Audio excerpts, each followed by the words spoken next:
kababayan, sir, this is Jam the Filipino channel. Andito tayo sa Payatas at dadalhin natin ito sa may dito yan sa may Payatas, Commonwealth Manggahan. Hindi na pala Payatas ito, sa may Commonwealth Manggahan, Quezon City. At dadalhin po natin sa St. Luke's Medical Center sa may Rodriguez Avenue, Calasugan Project 1, Quezon City. Okay, magbabalik po tayo mamayang unti po pag nakuha na po natin sila. Dito tayo.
Nakaalis na ang barkong nagbagsak ng produkto habang nagbabacktracking na rin sa isa pang nakapuslid na container van. Sisirain ng otoridad ang mga kontrabando para hindi na mapakinabangan. Dali lang yung itrace and perspective.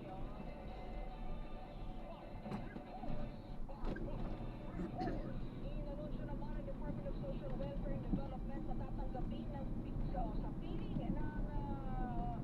mga drugstore o butika sa buong bansa ang guarantee letters para makakuha ng libreng gamot ang publiko, lalo na ang mga nangangailangan. Ayon sa DSWD, simple lang ang requirements basta may dalamang isang valid ID at reseta mula sa doktor. Lahat ay pwedeng mag-apply, mahirap man o middle class. At kahit anong gamot pwede, basta nasa reseta ng doktor. Hanapin lang aniya ang signage sa mga butika na tumatanggap ng guarantee letter. At may ilang malalaking drugstore din at butika na ang partner ng DSWD. Kinakausap na rin ng DSWD ang ibang drugstores para mapasama sa programa ng katuparan.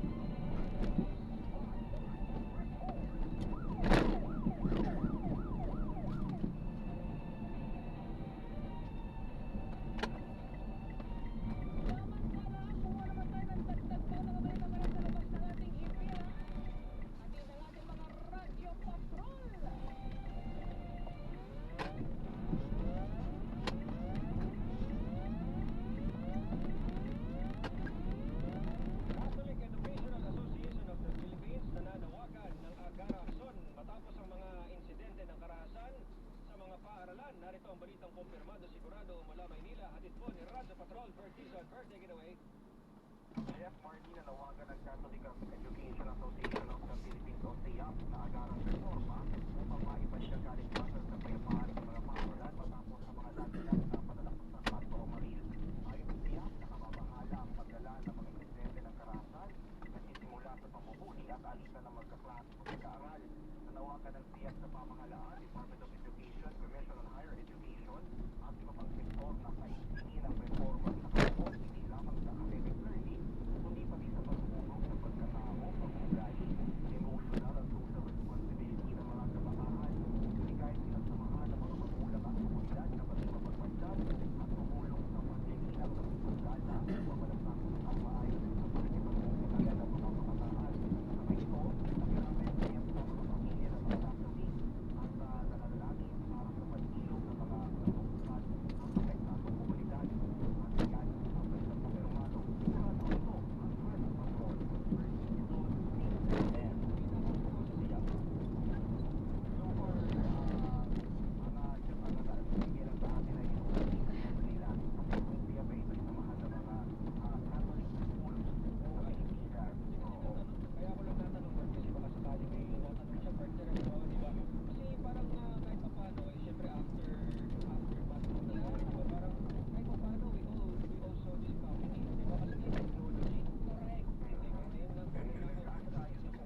nakarating na kami dyan.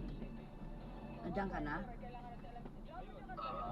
Walang evidence na may information pagdating sa loob. Yun na sige. inukuha niya tatay. Sige na. Sige, bye-bye. Pwede naman yun eh, pwede. Sige. Pero partner, bago tayo dumako doon sa report ni John Gardner patungkol nga dito sa sulat dyan sa mga Dalagues City. Balikan ko lang yung report ni Bert Dizon. Ay, tara pala. Nandiyan na pala sa Sige po. kanyang audience. Ingat po. Ito na lang ba? Sige po, ingat po. God bless po. Thank you. Salamat din po. Dito na lang. Dito. Ay, okay lang naman yun. Wala namang sasakyan. Hindi kasi may dumaan. Wala yun. Wala yun.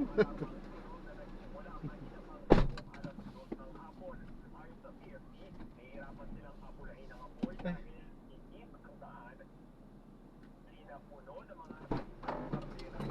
Ay, ba ako? Opo, opo.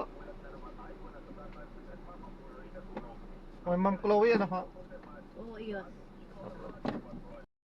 Na-drop na natin sila. Maraming salamat po sa panonood. Hanggang sa muli, ingat. God bless. Paalam po muna pa sa madalas. Pangako namin kanina, makausap natin sa kabilang linya, si Police Colonel Allen Renco, ang officer in charge ng Public Information Office ng Philippine National Police. Good evening po, Colonel. Marlene po at Chef sa Spot Report. Magandang gabi po, Sir Jeff at Barley. Alam po ng Philippine National Police, Emelento Silas Tapes Jr. Bumabati po ang Philippine National Police sa lahat po ng nanonood at pakikinig po sa inyo ngayon ng kapatid. First and foremost, Colonel, ay maraming salamat po sa inyong oras at napaunlakan niyo po kami na makapanayad po sa aming programa. Pero hihingi po kami ng update. Kamusta na ho ba ang investigasyon doon sa nangyaring shooting incident sa isang paaralan po sa Tacloban City, Colonel? Bago po nalaman nga natin yung resulta pa ng investigasyon ay napag-alaman po natin na yung araw po pala na yun maaga pong dumating itong si Alias Nash, yung po 14 years old. Dumating po siya